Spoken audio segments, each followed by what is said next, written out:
بسم اللہ الرحمن الرحیم۔ السلام علیکم۔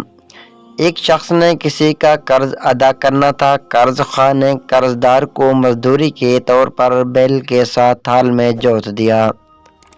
ایک تیسرا شخص وہاں سے گزرا تو اسے قرض دار کی حالت پر ترس آ گیا۔ اس نے قرض دار کو قرض ادا کرنے کی آفر کی، لیکن قرض دار نے یہ کہہ کر انکار کر دیا کہ یہ وقت بھی گزر جائے گا۔ خیر، پورے دن کی بدن توڑ محنت کے بعد قرض دار قرض سے ادا ہو گیا۔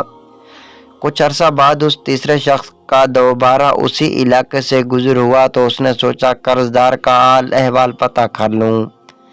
جا کر معلوم کیا تو علم ہوا کہ قرض دار بہت امیر کبیر ہو گیا ہے۔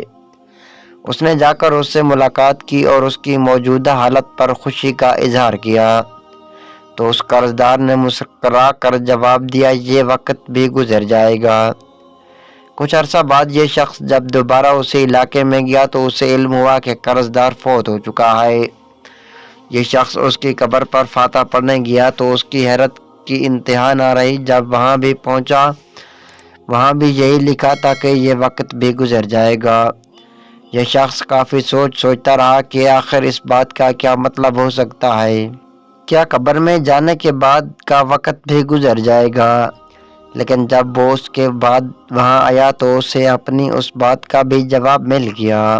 جب اس نے دیکھا کہ اس کی قبر کی جگہ سے سڑک گزر رہی تھی اور وہاں بچے کھیل رہے تھے۔ نتیجہ، یہ دنیا کسی کی نہیں، یہاں کچھ بھی ہمیشہ نہیں رہتا۔